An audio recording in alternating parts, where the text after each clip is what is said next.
Hello అండి. నా పేరు లక్ష్మి. నవల పేరు మలుపులోని మాధుర్యం. రచన రావినూతల సువర్ణ కన్నన్ గారు. మలుపులోని మాధుర్యం నవల 3వ భాగం. మీకు మా వీడియో నచ్చినట్లయితే లైక్ చేయండి, షేర్ చేయండి, కామెంట్ చేయండి, అలాగే సబ్స్క్రైబ్ చేయండి. Thank you. ఇక కథలోకి వెళదామండి. చెప్పండి నవ్వుతూ అన్నాడు చంద్రం. ఇంటివారంతా భోజనాలకు కూర్చుంటారు. పిల్లలు అబ్బా కారం అంటూ గిలగిల్లాడిపోతారు. మగాళ్ళు చాచా వెదవ తిండి అంటూ కంచంలో నీళ్లు పోసిపోతారు. ఏమిటే వంట తగిలేశావు అని యజమానురాలు మండిపడుతుంది వంటవాడి మీద. వాడంతకన్నా మండిపడి నేనింతకన్నా చేయలేను, నా డబ్బు నాకు పారేయండి, నేను పోతాను అంటూ బెదిరిస్తాడు. ఆపై ఆ యజమానురాలు వాడెక్కడ మాంతాడు అని వాడిని బతిమాలటం, వాడు ముండికేయడం ఇదంతా చూసిన మన హీరోయిన్ ముందుకొచ్చి, ఏమిటమ్మా అతన్నంత బతిమలాడతారు, ఇంతటి వంట నేను చేయలేనా, ముందతన్ని పంపేయండి, అంతా నేను చూసుకుంటాను అంటూ అభయం ఇవ్వటం. ఆ తర్వాత ఆవిడ గారి వంటని తిని మురిసిపోయి తెగ మెచ్చుకోవడం అవేగా ప్రతి సినిమాలోనూ. కానీ ఇవేం నాలో లేవే, ఎంత ప్రయత్నించినా పొద్దున్నే లేవలేను. పోనీ ఎలాగో కష్టపడి అలారం పెట్టుకొని లేచి తలారా స్నానం చేసి తలకో గుడ్డ చుట్టుకొని దేవుడి దగ్గర ఓ పాట, ఆహా మాట వరుసకేలేండి, పాడాననుకోండి, వెంటనే మీ ఇంటి సభ్యులంతా కలిసి మీ నాన్నగారి మీదకి దండెత్తి వెళ్ళటం, ఆపై క్షణాల మీద ఓ టికెట్ తెప్పించి నన్ను మా ఊరి రైలు ఎక్కించేయడం జరిగిపోతుంది. ఇంకా చిందరవందరగా ఉన్న మీ గదులు సర్దుదామంటే నా గది కన్నా నీట్గా ఉంటాయి మీ గదులు. పోనీ పూలు కోసి యజమానురాలి ఆదరణ సంపాదిద్దామంటే మీ అమ్మగారి లోకంలోనే లేరాయే. ఇంకపోతే వంట సంగతి. పావుసేరు బియ్యంలో ఎన్ని నీళ్లు పొయ్యాలో తెలియని నేను భీముడి వంటకేం వంకలు పెట్టను. అయినా మీరెవరూ చిరాగ్గా తినటం లేదు, పిల్లలు కారం కారం అని అరవటం లేదు. ఇవన్నీ అటుంచి ముఖ్యంగా భీముడు పొగరగా మాట్లాడడం లేదు. మరి నా మొహం, నేనే హీరోయిన్ని చెప్పండి, దిగులుగా అంది లలిత. ఆమె అన్న తీరుకి ఫక్కున నవ్వాడు చంద్రం. పర్వాలేదు, నేను అనుకున్న దానికన్నా ఎక్కువే తెలుసు మీకు. అంటే చాలా సినిమాలు చూస్తారన్నమాట. అయితే మా సుభద్రకి తోడు మీరు ఉన్నారు, అదోలా కళ్ళు చిట్లిస్తూ అన్నాడు చంద్రం. సుభద్ర? ఓ, సుభద్ర మీ కాబోయే భార్య కదూ. ఇందులోనూ వ్యతిరేకమే మనకి, భారంగా నిట్టూరుస్తూ అంది లలిత. అదేమిటి? ఏది, ఇంకా కథ పూర్తిగా అందే? అసలు ఇదే మంచి సన్నివేశం, జాగ్రత్తగా వినండి. అమ్మాయి అందంగా ఉంటుందన్నారు కదూ.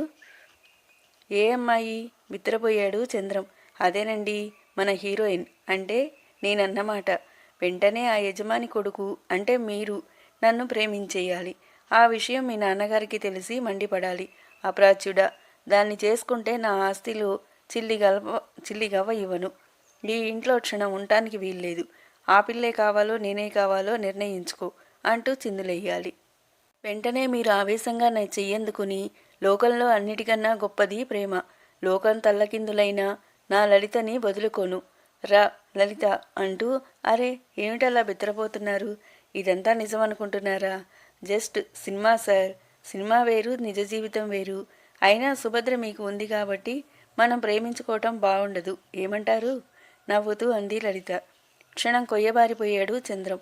తేలిగ్గా తీసుకోండి చంద్రం, మనల్ని మనంగానే చూసుకుందాం, సినిమాల్లోని వ్యక్తులతో పోల్చుకోవద్దు, ఏమంటారు?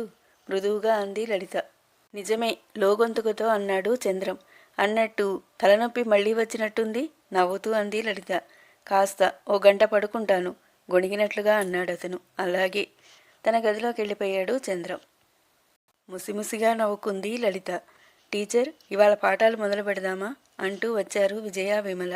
అలాగే, ఎక్కడ చెప్పుకుందాం? నవ్వుతూ అంది లలిత. మా గదిలో అంది విమల. పదండి అంటూ వాళ్ళ గదికేసి నడిచింది లలిత. అది వాళ్ళ రీడింగ్ రూమ్. అది కూడా ఎంతో నీట్గా ఉంది. పుస్తకాలు అవి పొందిగ్గా సర్ది ఉన్నాయి. నేల తడతడా మెరుస్తుంది. లక్ష్మి మంచి పనిమంతురాలు, మనసులోనే మెచ్చుకుంది లలిత. పుస్తకాలు తీయండి అంది ఓ కుర్చీలో కూలబడుతూ. ముందు మ్యాథ్స్ చెప్తారా టీచర్ అంది విమల. ముందు పుస్తకాలన్నీ తీయండి, ఓసారి చూస్తాను అంది లలిత అచ్చం టీచర్లా పోజు పెట్టి. పిల్లల పుస్తకాలు తీసి చూపించారు ఉత్సాహంగా. ఇదిగో టీచర్, నాకు లెక్కల్లో విజయ్ కన్నా 15 మార్కులు ఎక్కువ వచ్చాయి, తన నోట్బుక్ చూపిస్తూ గర్వంగా అంది విమల. అబ్బా వచ్చాయిలే మహా, తెలుగులో ఎన్ని మార్కులమ్మా నీకు? టీచర్ దీనికి తెలుగు అసలు రాదు, వెరీ పూర్, మొన్న తెలుగులో పాస్ మార్కు కూడా రాలేదు. ఇసుక్కున నవ్వింది విజయ. విమల ఉడుక్కుంది. ఇదిగో అలా ఒకళ్ళనొకళ్ళు ఎక్కిరించుకోకూడదు. బాగా చదువుకుంటే అన్నిటిలోనూ మంచి మార్కులు వస్తాయి. నేను చెప్తాగా, చెప్పినట్టు మాత్రం వినండి ఏం? అనునయంగా అంది లలిత. పిల్లలిద్దరూ బుద్ధిగా తలలూపారు. పర్వాలేదు, వీళ్లతో నేనంత అవస్థపడక్కర్లేదు అనుకుంది లలిత. ఓ గంట ఆ పుస్తకాలతో కుస్తీ పట్టి ఆ రోజుకి ట్యూషన్ ముగించింది. పిల్లలిద్దరూ ఆటకెళ్ళిపోయారు. తిరిగే ఫ్యాన్ కేసి చూస్తూ పడుకున్నాడు చంద్రం. ఏమిటా పిల్ల అలా మాట్లాడింది? ఎంత చొరవైతే మాత్రం మరీ అలానా? నిజంగా ఇలాంటిదేదో ఆశించే ఇక్కడికి చేరిందా అన్న ఆలోచన అతన్ని ఉక్కిరిబిక్కిరి చేస్తుంది. రా లలిత అంటూ నా చెయ్యి పట్టుకొని అన్న మాటలే పదే పదే అతని చెవుల్లో ప్రతిధ్వనిస్తున్నాయి. ఆవిడలా మాట్లాడుతున్నా హాయిగా ఉందే తప్ప విసుగు అనిపించలేదు, అసంభవం అనిపించలేదు. కానీ ఒక యువకుడితో అనే మాటలేనా అవి? అమాయకత్వంతో అలా మాట్లాడిందా? నిజంగా ఆ అమ్మాయిలో అంతులేని ఆకర్షణ ఉంది. మరోసారి అనుకున్నాడు చంద్రం. చెల్లున కొట్టినట్టు సుభద్ర రూపం కళ్ల ముందు నిలిచింది అతనికి. చచ, వెధవ మనసు కోతిలాంటిది, ఒక నిలకడుండదు. తనను తానే తిట్టుకున్నాడు. ఆ అమ్మాయి సామాన్యురాలు కాదు, ఆవిడ నుంచి దూరంగా ఉండాలి. ఆ కాంతికి దగ్గరై శలభంలా మాడి మసైపోకూడదు, గట్టిగా అనుకున్నాడు చంద్రం. అతని ఆలోచనలో ఉండగానే మెల్లగా నిద్రపట్టింది. ప్రభు పిలుపుతో మెలకువ వచ్చింది. అరే, చాలాసేపు అయినట్టుందే అంటూ లేచి కూర్చున్నాడు. అది సరే, ఏమిటి తలనొప్పిగా ఉందన్నావట? నుదురు తాకి చూస్తూ అన్నాడు ప్రభు. ఏం లేదురా, పొద్దున చాలాసేపు ఎండలో నిల్చున్నాను, అందుకే అనుకుంటాను. ఇప్పుడేం లేదులే, నవ్వుతూ అన్నాడు చంద్రం. పద భోంచేద్దాం. ఇద్దరూ లేచి డైనింగ్ హాల్లోకి వచ్చారు. భీముడు అందరికీ వడ్డించాడు. లలిత తప్ప అంతా కూర్చున్నారు. నువ్వు కూర్చోమ్మా అన్నాడు రామనాథం లలితతో. లేదండి, నేను తర్వాత తింటాను వినయంగా అంది లలిత. అదేం? ఆశ్చర్యంగా చూశాడాయన. అబ్బే, మీకు నెయ్యి అది వడ్డిద్దామని ఓరగా చంద్రానికేసి చూస్తూ అంది లలిత. చంద్రం చటుక్కున తల ఉంచుకున్నాడు. భలే దానివే, నెయ్యి మనం వడ్డించుకోవచ్చు, నువ్వు కూర్చో అన్నాడు రామనాథం. తప్పనిసరైనట్టు కూర్చుంది లలిత. రవి చంద్రాన్ని లలితని మార్చి మార్చి చూశాడు. చంద్రం చూపులో ఏదో మార్పొచ్చినట్టు కనిపించింది అతనికి. ఏమై ఉంటుందబ్బా, కొంపతీసి వీడుగాని ఈ టీచరమ్మ ప్రేమలో పడలేదు కదా అనుకున్నాడు. ప్రభు కూడా చంద్రాన్ని, అతని ప్రవర్తనని, లలిత దొంగచూపుల్ని గమనించాడు. అతను కూడా ఇలాంటి ఆలోచనలోనే పడ్డాడు. కొంపదీసి ఈ చంద్రంగాడికి అమ్మాయి ఇంతకు ముందే తెలిసేమో, అందుకే తెలివిగా తండ్రికి ఇష్టమైనట్టు ఆ అమ్మాయికే ఉద్యోగం ఇప్పించి ఉండవచ్చు. ఇందుకే సుభద్రని కాదన్నాడేమో. ఏది ఏమైనా వీళ్ల మీదో కన్ను వేసుంచాల్సిందే అనుకున్నాడు గట్టిగా. వారం రోజులు కామ్గా గడిచిపోయాయి. లలిత అందరితోనూ చనువుగా సరదాగా మాట్లాడేస్తుంది. రవిని అడిగి పుస్తకాలు తెచ్చుకుని చదువుకుంటుంది. పిల్లలకి కథలు కబుర్లు చెప్పి తెగ నవ్విస్తుంది. లక్ష్మిని కబుర్లలో పెట్టి ఎన్నో విషయాలు తెలుసుకుంది కుతూహలంగా. అయితే పిల్లలకి చదువు ఎంతవరకు వచ్చిందో మాత్రం ఆ దేవుడికే తెలియాలి. ఓ రోజు రవి ఇంటికొచ్చేసరికి పిల్లలకి డ్యాన్స్ నేర్పిస్తుంది టేప్ రికార్డర్ పెట్టుకొని. లక్ష్మి, రాముడు, భీముడు మహా ఆనందంగా చూస్తున్నారు. రవికి ఒళ్ళు మండిపోయింది. విసురుగా తండ్రి గదిలోకి వెళ్ళి, డాడీ, ఆ డ్రామా చూశారా అన్నాడు కోపంగా. ఏ డ్రామారా తాపీగా అన్నాడాయన. ఆ టీచర్ పిల్లలకి చదువు కాదు నేర్పేది, అల్లరి కుప్పిగంతులు. అసలు మనం ట్యూషన్కి దేనికి పెట్టాం? ఆ మహారాణి గారిని పాఠాలు చెప్పడానికా, ఇంటి పనులు ఆగం చేయడానికా? విషయం తెలుసుకున్న రామనాథం తేలిగ్గా నవ్వేస్తూ, పోనీరా రవి, చదువుతో పాటు ఇలాంటివి కూడా నేర్పితే వాళ్ళు ఎంతమంది ఉంటారా? వాళ్ళకి చదువు బాగానే చెప్తోందా అమ్మాయి? బతికి చెడ్డ పిల్లలా ఉంది, నువ్వేమనకు, వింటే బాధపడుతుంది అనేసి తన పనిలో నిమగ్నుడయ్యాడు. రవికి చెప్పలేనంత ఆగ్రహం వచ్చింది. గబగబా వచ్చి భీముడు అని ఒక్క అరుపరిచాడు. క్షణం అంతా బిత్రపోయారు. కాస్త కాఫీ పట్ల, సినిమా తర్వాత చూడొచ్చు కఠినంగా అన్నాడు లలితకేసి కోరగా చూస్తూ. భీముడు మౌనంగా వెళ్ళిపోయాడు. క్షణం తటపటాయించిన లక్ష్మి రవి ముఖంలోని భావాల్ని చూసి తను వెళ్ళిపోయింది. రాముడు మాత్రం కదల్లేదు. అలా చూస్తూ నిల్చుండిపోయాడు.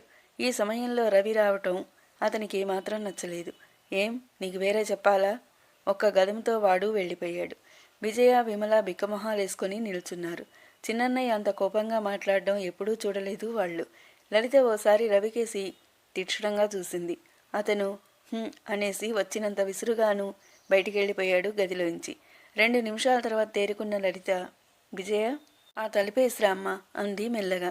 ఉత్సాహంగా తలుపేసి వచ్చిందా పిల్ల. మళ్ళీ మామూలుగా డాన్స్ నేర్పడం మొదలుపెట్టింది లలిత. చిచి, ఇంత అభిమానం లేదేమిటి అమ్మాయికి? తనన్న మాటకి గుంజుకు చావాల్సింది పోయి మళ్ళీ మొదలుపెట్టింది గొణుక్కున్నాడు రవి. గది తలుపులేసిన టేప్ రికార్డర్లోని మ్యూజిక్ స్పష్టంగా వినిపిస్తుంది అతనికి. అయినా డాడీ ప్రతిదానికి ఆ అమ్మాయిని వెనకేసుకొస్తారేంటి? ఆమెమైనా సాటి వారమ్మాయా లేక దగ్గర చుట్టమా? నో, ఇంక ఇలా జరగడానికి వీల్లేదు. ఎవరిని ఎక్కడుంచాలో వారిని అక్కడుంచాలని డాడీకి చెప్పాలి. ఆ అమ్మాయి సంగతి తేల్చేయాలి కసిగా అనుకున్నాడు రవి. అతని ఊహలకి అతని మనసు ఫక్కున నవ్వింది. ఎందుకా నవ్వు? కోపంగా అన్నాడు. నీ అమాయకత్వానికి. మళ్ళీ నవ్వింది అంతరాత్మ సినిమాలోలా. నా అమాయకత్వానికా? మరి ఆ అమ్మాయిని విసుక్కుంటున్నావుగా? అవును, ఆ లలిత అంటే నాకు అసహ్యం. ఎందుకు? అందరితోలాగే నీతోనూ సరదాగానే మాట్లాడుతుంది, మర్యాదగానే చూస్తుంది. మరెందుకట ఆ కోపం, అసహ్యం? అదంతే, నువ్వెన్నైనా చెప్పు. ఆ అమ్మాయి అంటే నాకు చిరాకు. చిరాకు కాదు, చచ్చే ఇష్టం. అది బయట పెట్టుకోవడానికి ఇష్టం లేక ఇలా నటిస్తున్నావు వ్యంగ్యంగా అంది అంతరాత్మ. చిచి, ఆ పిల్ల మీద నాకిష్టమేంటి? బతకలేక 4 జీతంరాళ్ల కోసం ఇంత దూరం వచ్చిన పంతులమ్మ కచ్చిగా అన్నాడు రవి. ఎంత ఆత్మవంచన! పడి పడి నవ్వుతూ అదృశ్యమైపోయింది అంతరాత్మ. రవి తిరిగి ఆలోచనలో పడ్డాడు. నేనలా మాట్లాడి ఉండకూడదు. తనేమైనా బాధపడిందేమో కనిపించకుండా. అయినా నేనేమిటి? ఎప్పుడూ లేనిది అంత దూకుడుగా మాట్లాడాను. పోనీ ఒక్కసారి క్షమాపణ కోరుకుంటే అదసలు బాగుండదు. ఇలా ఆలోచిస్తూ కూర్చున్నాడు. ఇంతలో ప్రభు వచ్చి, ఏరా, హాస్పిటల్ మొహమే చూస్తున్నట్టు లేవు, ఏమిటి సంగతి? కొంటెగా అడిగాడు. లీవు పెట్టేశాన్రా, ఎలాగూ వదిలేసేదేగా తేలిగ్గా అన్నాడు రవి. అదేమిటి ఇప్పుడు లీవెందుకేమిట్రా? ఓ మూల నర్సింగ్ హోమ్ ఇనాగ్యురేషన్ కూడా పెట్టేశామా? పనులన్నీ అలాగే ఉండిపోయాయి. డాడీ ఒక్కరు ఎన్నెన్ని చూసుకుంటారు? నిజమే అన్నట్టు వార్డ్స్ అన్నీ దాదాపు తయారైనట్టేనా? అఫ్కోర్స్. కానీ ప్రభు, మెటర్నిటీ వార్డు కూడా కాస్త పెద్దగా కట్టిస్తున్నాన్రా. డాక్టర్ వాహినితో మాట్లాడాను. మెటర్నిటీ కేసెస్కి తను అటెండ్ అవుతానంది. ఇంకా మనకు కావాల్సింది 2-3 నర్సులు, ఓ 2 ఆయాలు, 2 వార్డు బాయ్లు ఉత్సాహంగా చెప్పుకుపోతున్నాడు రవి. నిజంగా మెటర్నిటీ కేసెస్ అంటే నాకు చాలా ఇష్టంరా ప్రభు. భరించలేని బాధతో వచ్చిన పేషెంటు వెళ్ళేటప్పుడు కొండంత ఆనందంతో బిడ్డనెత్తుకొని వెడుతుంది. కానీ రవి, చిన్న అనుమానంరా సీరియస్గా అన్నాడు ప్రభు. ఏమిటి? ఆహా, మరేం లేదు. మన నర్సింగ్ హోమ్ ఇనాగ్యురేషన్ టైంకి కనేలా ఎవరినైనా తయారు చేశావా? ఐ మీన్ అదే పేషెంట్ ఎవరైనా చూసావా అని కొంటెగా చూస్తూ అన్నాడు ప్రభు. అతని అల్లరికి నవ్వేశాడు రవి. చాచా పోరా, నీకన్నీ వేళాకోళంగానే ఉంటాయి. నువ్వే చూస్తుండు. శాంతి నర్సింగ్ హోమ్ ఎంత పేరు సంపాదిస్తుందో. ఇక్కడ చేరిన ఏ గర్భిణీ స్త్రీ అయినా సరే బిడ్డతో సురక్షితంగా బయటికెళ్లాల్సిందే అన్నాడు రవి గంభీరంగా. అతని కళ్ళ ముందు తల్లి రూపం మెదిలింది. వెంటనే సన్నటి నీటి తెర కమ్మింది. ప్రభు మౌనంగా ఉండిపోయాడు. డాక్టర్ గారు అంటూ వచ్చింది లలిత మౌనాన్ని భంగం చేస్తూ. ఏమిటి? అన్నాడు రవి తేరుకుని. మీ నర్సింగ్ హోంలో నాకు కూడా ఏదైనా ఓ ఉద్యోగం ఇద్దురు. ట్యూషన్ కాసేపు తప్ప ఇంట్లో బోర్గా ఉంది చనువుగా అంది లలిత. తప్పకుండా ఇస్తాను. మీరేం చేయగలరు? ఉత్సాహంగా అన్నాడు రవి. తనన్న మాటలు మనసులో పెట్టుకోకుండా మాట్లాడిన లలితను చూస్తే అతనికి చాలా సంతోషం కలిగింది. మీరేం చెప్తే అది, నవ్వింది లలిత. డెలివరీ కేసెస్కి అసిస్ట్ చేయగలరా? కొన్నాళ్ళు ట్రైనింగ్ అయితే అదేమంత కష్టం కాదు. ఓ అలాగే, కొన్నాళ్ళు నాకు ట్రైనింగ్ ఇవ్వండి నవ్వుతూనే అంది లలిత. అయితే మీకు తప్పకుండా ఉద్యోగం ఇస్తాను. థ్యాంక్ యూ తీయగా నవ్వింది లలిత. ప్రభు కళ్ళు చిట్లించాడు. 10 నిమిషాలు అవి ఇవి మాట్లాడుకున్నారు. రామనాథం పిలవటంతో లోపలికెళ్ళిపోయాడు ప్రభు. ఐఎమ్ సారీ లలిత అన్నాడు రవి మెల్లగా. లలిత హృదయం క్షణం వశం తప్పింది. తనని ఒక్క రామనాథం గారు తప్ప పేరు పెట్టి ఎవరు పిలవరు. ఇంత మొండిగా మాట్లాడే ఇతని స్వరంలో ఇంత మధురిమ కూడా దాగి ఉందా? నిజంగా తన పేరు అతని నోట వింట ఇంత తీయగా ఉంది. మీకు నా మీద కోపం పోలేదు కదూ మళ్ళీ అన్నాడు రవి ఆమె మౌనం చూసి. కోపమా? ఎందుకు? అదే ఇందాక మీరు డ్యాన్స్ చేస్తుంటే. ఓ అదా, అది నేనెప్పుడో మర్చిపోయాను. కానీ మీరు మర్చిపోలేకపోతున్నారా? ఆహా, అది కాదు. జరిగింది మీరు కూడా మర్చిపోండి. నవ్వుతూ వెళ్ళిపోయింది లలిత. ఆ నవ్వు ఓ మెరుపులా మెరిసి మాయమైంది.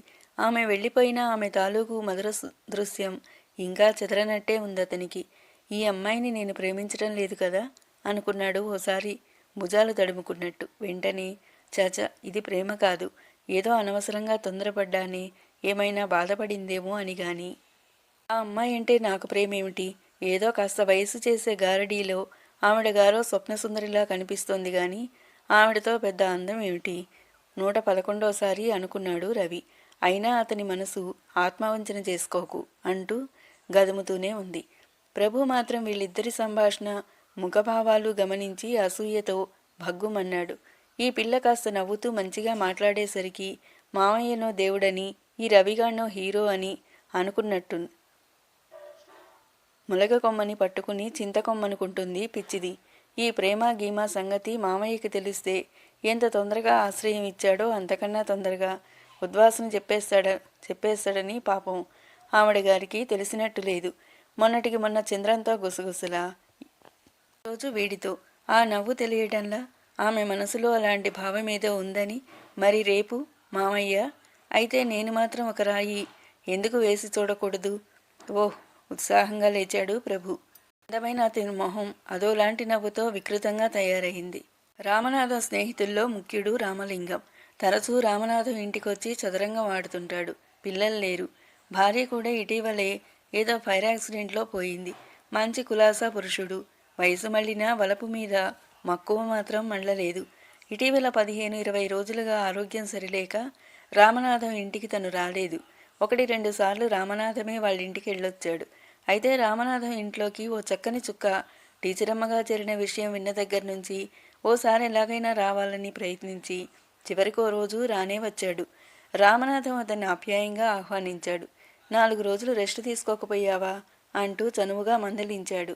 ఏం చెయ్యన్రా నాథం, ఒక్కడికి తోచి చావడం లేదు. నీకు తెలుసుగా చదరంగం అంటే నాకెంత పిచ్చో, అందుకే ఆగలేక వచ్చేశాను అన్నాడు నీరసంగా కూలబడుతూ. నిజమే అన్నాడు రామనాథం. ఆయనకి చదరంగం పిచ్చి మహా ఉంది.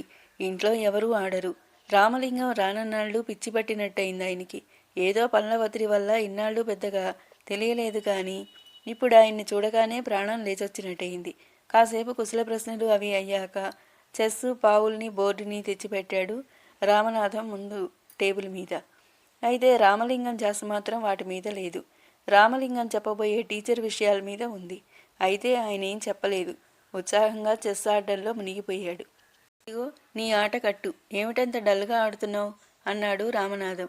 ఏమిటో ఇంకా పూర్తిగా ఓపిక రాలేదురా ఇబ్బందిగా అన్నాడు రామలింగం. పోనీ తీసేద్దామా? ఆహా వద్దు, ఆడు. మరి కాసేపు ఆడారు కబుర్లు చెప్పుకుంటేనే. అయినా లలిత విషయం రాలేదు. ఇక ఉండబట్టలేక మీ టీచరమ్మ ఏమంటుందిరా అన్నాడు రామలింగం యథాలాపంగా అడిగినట్టుగా. ఏమంటుంది? తన పని తను చేసుకుపోతుంది ఎత్తువేస్తూ అన్నాడు రామనాథం. రామలింగానికి చిరాకేసింది. ఇంకా పరిచయం చెయ్యడే ఆ అమ్మాయిని అని. రామలింగం పరధ్యాస గ్రహించిన రామనాథం, ఇవాటికి ఇంకా ఆడద్దులే, నీ ఆరోగ్యం అంత బాగున్నట్టు లేదు అన్నాడు. ఈసారి రామలింగం వద్దనలేదు. రామనాథం పావులు సర్దేశాడు. ఇంతలో భీముడు 2 కాఫీలు తెచ్చి ఇద్దరికీ ఇచ్చెళ్ళిపోయాడు. పిల్లలేరి అన్నాడు రామలింగం గుమ్మాలకేసి చూస్తూ. ఆయన ఉద్దేశం వేరు. అలా అడిగితేనైనా ఆ పంతులమ్మని పరిచయం చేస్తాడేమోనని. అయినా అతను పరిచయం చేయలేదు. లోపల లలితతో కబుర్లు చెప్తున్నట్టున్నారు. ఇంకేంటి విశేషాలు అన్నాడు రామనాథం. పిల్లల కామెడి దగ్గర బాగా చనువైందేమిటి అన్నాడు రామలింగం. ఆహా, ముగ్గురు కలిసి పసివాళ్ళలా అల్లరి చేస్తారు. ఆ అమ్మాయి కూడా చాలా మంచి పిల్ల. ఈ కాస్త టైంలోనే ఇంట్లోని మనిషిలా కలిసిపోయింది. అయితే అంతఃపురంలోంచి బయటపడదేం అని అడిగేశాడు రామలింగం. అబ్బే, వస్తుంది. చాలా చొరవగల పిల్ల, నువ్వే చూస్తావుగా అని లక్ష్మిని పిలిచి లలితను పిలవమని చెప్పాడు రామనాథం. లక్ష్మి వెళ్ళగానే, ఇప్పుడు చెప్పు, మందులు అవి జాగ్రత్తగా తీసుకుంటున్నావా? బాగా తీసిపోయావు అన్నాడు. ఏమిటో రామనాథం, మరీ ఒంటరి బ్రతుకైపోయింది. 4 రోజులు మంచంలోంచి లేవలేకపోయినా అదేమని అడిగే నాథుడు లేడు. నీలా 10 మంది నౌకర్లను, లలిత లాంటి అమ్మాయినో సహాయం పెట్టుకుందామన్నా అంత స్థితి నాకు లేదు కదా. ఏదో ఆ మంగమ్మ ఉందనుకో, అయినా అంత లాభం లేదోయ్ భారంగా అన్నాడు రామలింగం. రామనాథం ఏదో అనబోతుండగానే, పిలిచారా సార్ అంటూ మెరుపుదీగలా వచ్చింది లలిత. రామలింగం నిలువుగుడ్లేసుకొని అలా చూస్తుండిపోయాడు. తర్వాయి భాగం మరో వీడియోలో. సబ్స్క్రైబ్ చేసుకోవడం మర్చిపోకండి. Thank you.